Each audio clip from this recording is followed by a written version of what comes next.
ఓం శ్రీ సాయిరామ్. తల్లి, తండ్రి, గురువు, దైవము సమస్తము అయిన భగవాన్ శ్రీ శ్రీ శ్రీ సత్యసాయి బాబా వారి దివ్య చరణార విందములకు నమస్సుమాంజలి సమర్పిస్తూ అందరికీ సాయిరామ్. శ్రీమతి జెన్నీ సోక్రెట్ గారు రచించిన దివ్య గురువు పుస్తక పఠనం చివరి అధ్యాయం అండి. ఉపసంహారం. సాయిబాబా వారు మనకు ఇంటర్వ్యూలను, ఉంగరాలను, రిస్ట్ వాచ్లను, గొలుసులను, చీరలను, తన రూబ్స్ని ఇవ్వడానికి రాలేదు. అంతకన్నా ఎక్కువైన దాన్ని ఇవ్వటానికే వారు వచ్చారు. మన అజ్ఞానం చేత ఏ అసలైన ముఖ్యమైన వస్తువును ఇవ్వడానికి వారు ఈ భూమి మీదకి వచ్చారో దాన్ని వదిలి తక్కిన వాటికి అనురక్తులం అవుతున్నాము. వారివ్వదలచినది మోక్షం. ఈ మార్గంలో తొలి సోపాన దశలో మనకుండాల్సిన నిర్మల ప్రేమ, స్థిరత, నిజాయితీతో కూడిన విశ్వాస పాత్రలను కలిగి ఉన్నట్లయితే మనం ఇంకా ముందుకు పోవడానికి మనం వినమ్రతను సాధించుకొని అంతిమంగా లక్ష్యాన్ని సాధించేదాకా వారే మనపై తమ అనుగ్రహ వర్షాన్ని కురిపిస్తారు. వారి నోట్లో నుంచి పెద్దదైన సువర్ణలింగం రావడం, లేక ఆహార పదార్థాలు ఇమ్మడి ముమ్మడిగా పెరిగిపోవడమో, లేక మరణించిన వారిని పునరుజ్జీవితుల్ని చేయడమో కాదు వారి గొప్ప మిరాకిల్. సాయిబాబా వారి స్పర్శ ద్వారా అంతరంగంలో, హృదయంలో కలిగే మార్పే భక్తుడు తన శారీరక మానసిక స్థాయిలలో పొందుతాడు. మతస్థులుగా ఉండటాన్ని బోధించటానికి కాక ఆధ్యాత్మికతను బోధించడానికే వారిక్కడ ఉన్నది. సాయిబాబా వారిని సమీపించడానికే మనలో మనం ఏది కావాలంటే అది చేయవచ్చు. కానీ వారి పాదపద్మాలకు గాఢంగా, సంపూర్ణంగా, నిజాయితీతో సమర్పించుకుంటే తప్ప ఏది లభించదు.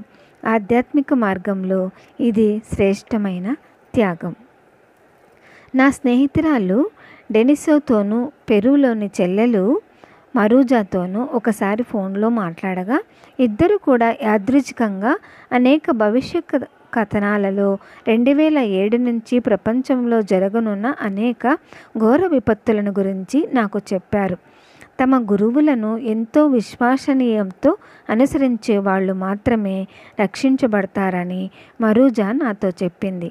ఈ విపత్తులలో సాయం చేయడానికి కానీ, వీటిని తొలగించడానికి కానీ శక్తి లేని దాన్ని కావడంతో భగవంతునికి సంపూర్ణ శరణాగతి పొందడం తప్ప వేరే మార్గం లేక మౌనంగా ఉండిపోయాను.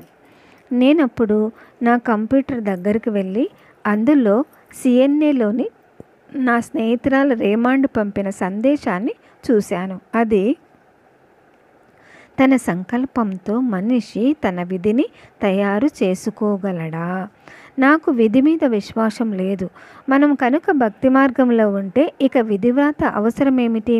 భక్తి చేత మన వ్యక్తిత్వము బ్రహ్మముగా, స్వరూప భగవంతునిగా మార్పు చెందుతుంది. దానికి విధి యొక్క అవసరమేమిటి? బ్రహ్మత్వం అన్నది ఏ విధికి లోబడింది కాదు. ఈ బ్రహ్మమునకు మంచి చెడులు జరిగే అవకాశం ఉంటే కదా. ఈ బ్రహ్మముతో ఏకము కాకుండా తననింకా ఒక వ్యక్తిగానే భావించుకునేవాడు మాత్రమే తనకు మంచి చెడులు కలుగుతాయని భావిస్తాడు. నా ప్రశ్నకు సరైన సమాధానాన్ని పంపడానికి స్వామి నా స్నేహితురాల్ని ఉపయోగించుకున్నాడు. ఈ ప్రపంచం యొక్క భవిష్యత్తు ఏమిటి? వేరొక గురువు నుంచి సమాధానం వచ్చినప్పటికీ మనమంతా భగవంతుని ఉపకరణాలమే. వారు ఒక్క చిటికెలో మనం అన్ని అవసరాలకు, ప్రశ్నలకు సరైన సమాధానాలు ఇస్తారు. ఇటీవలే మనం సత్యసాయి బాబా వారి 80వ జన్మదినం జరుపుకున్నాము.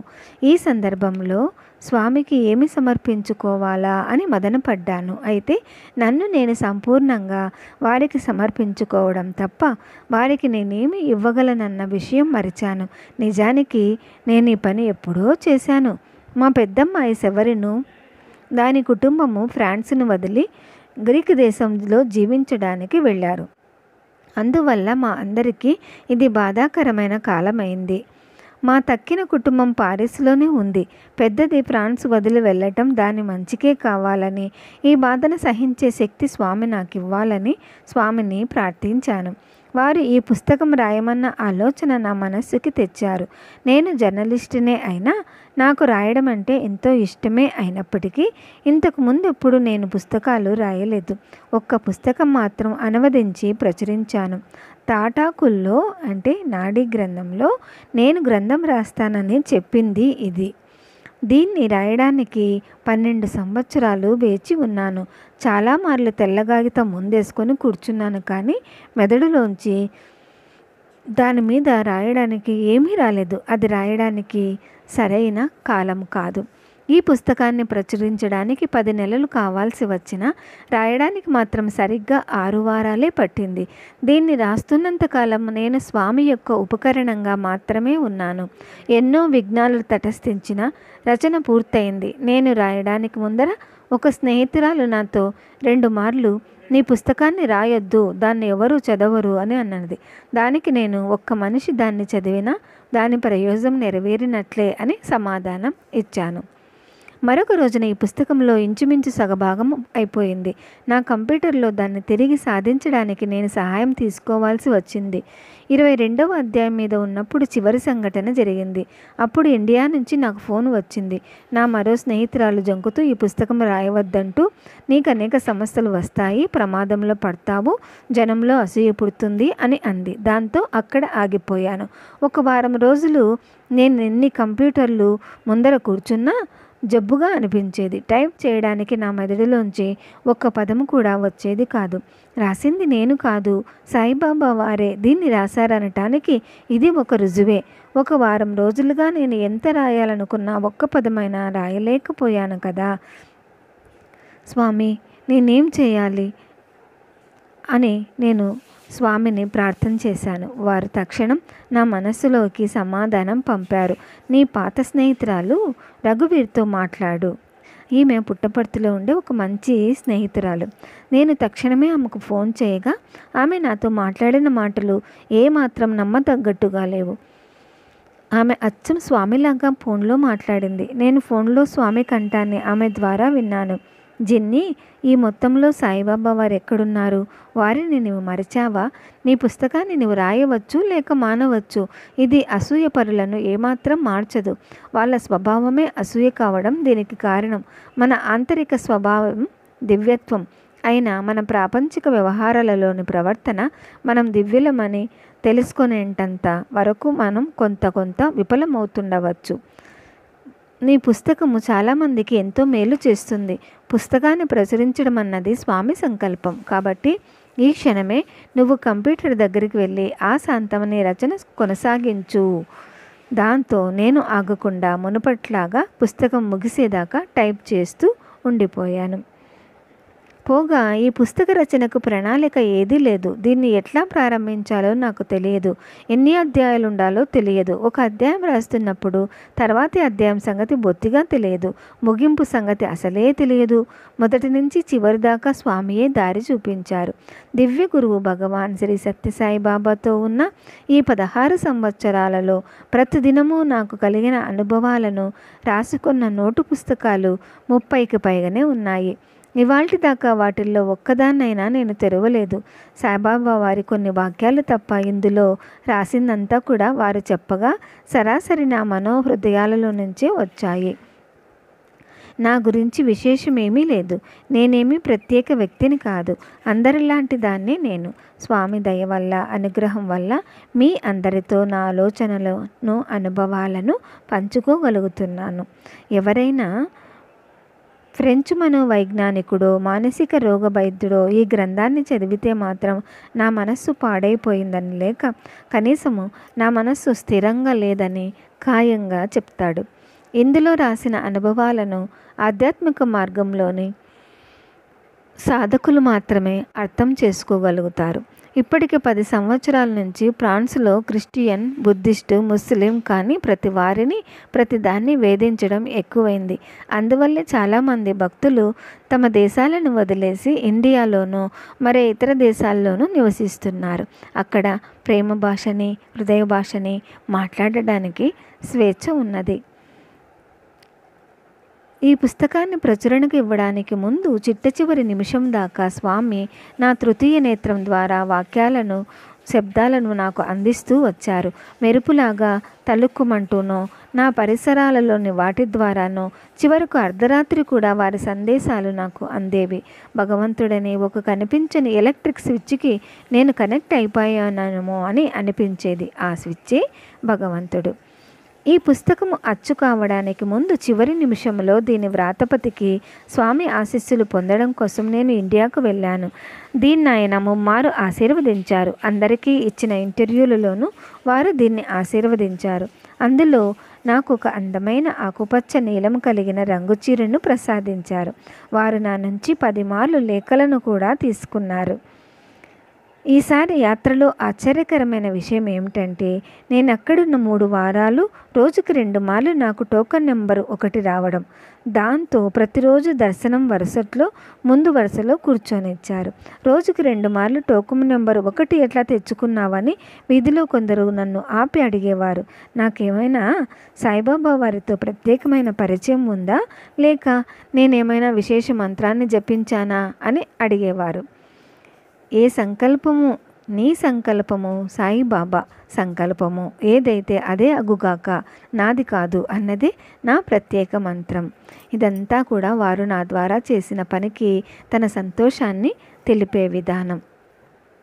స్వామి ప్రేమతో ఆశీస్సులతో నా హృదయం నిండిపోగా నేను ఇండియా నుంచి వచ్చేశాను. నా ఆధ్యాత్మిక యాత్రలో ఇండియాలో సత్యసాయి భగవాన్ అన్న అవతార పురుషుని వద్ద పొందికనంతగా మరెక్కడా శాంతి ఆనందాలను పొందలేదు. అయితే శాంతి ఆనందాలను పొందడానికి ఇండియాకే వెళ్ళాల్సిన అవసరం లేదు. ఒకసారి వాటిని నిజంగా నీవు కనుగొన్నట్లయితే చివరిదాకా అవి నీ మనోహృదయాలలో స్థిరపడిపోతాయి. మనం ఎవరిని ప్రేమిస్తామో మనం ఆయనగా అయిపోతాము. నాకు వారు తమ దర్శన స్పర్శన సంభాషణలను ప్రసాదించినందుకు కూడా భగవాన్ సత్యసాయి బాబా వారికి ఎంతనో కృతజ్ఞురాలని. మీ అందరికీ కూడా ఇవన్నీ లభించాలని ప్రత్యక్షంగా కాకపోయినా స్వప్నాలలోనూ విజన్స్లోనూ, అంటే అవి కూడా వాస్తవాలే, భగవానే స్వయంగా వాటినిస్తాడు, లభించాలని కోరుకుంటున్నాను. నాకు ఒక్కగానొక్క కోరికను తీర్చినందుకు ఈ దేవదేవునికి నేను ఇంకా కృతజ్ఞురాలని. ఆధ్యాత్మిక పథములోని సాధకునికి ఈ ఒక్క కోరికను కలిగి ఉండడానికి అనుమతి ఉన్నది. సత్యమైన జ్ఞానాన్ని పొందాలన్న కోరిక, భగవంతుడన్న సాగరంలో లయించాలన్న కోరిక, నాకు దివ్య ప్రేమతో ప్రేమించడం నేర్పినందుకు నేను వారికి కృతజ్ఞురాలిని. గురువుగా, పరమగురువుగా, ఆచార్యునిగా, అవతారంగా భగవాన్ శ్రీ సత్యసాయి బాబా వారు సర్వశ్రేష్ఠులు, మహోన్నతులు, విశిష్టులు. వారు రూపుగొన్న అనుగ్రహమూర్తే మనల్ని అందరినీ తన ఒడిలో శాశ్వతంగా ఉంచుకొనుగాక. ఓం శ్రీ సాయిరామ్ అండి. ఇంతటితో దివ్య గురువు శ్రీమతి జెన్నీ సోక్రెట్ గారు రచించిన పుస్తక పఠనం సమాప్తమైందండి.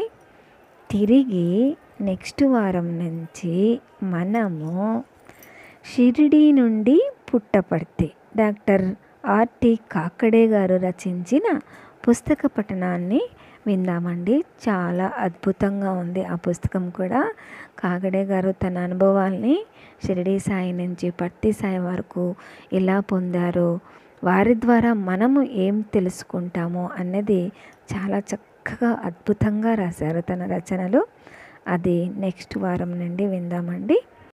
ఈ పుస్తక పఠనంలో ఏవైనా తప్పులు చదివి ఉన్నా క్షమించగలరని కోరుకుంటున్నాను. సాయిరామ్ అందరికీ.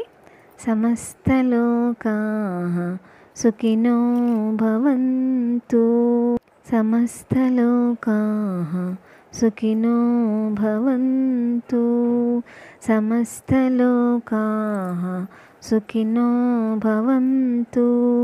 ఓం శాంతి శాంతి శాంతి. అందరికీ సాయిరామ్.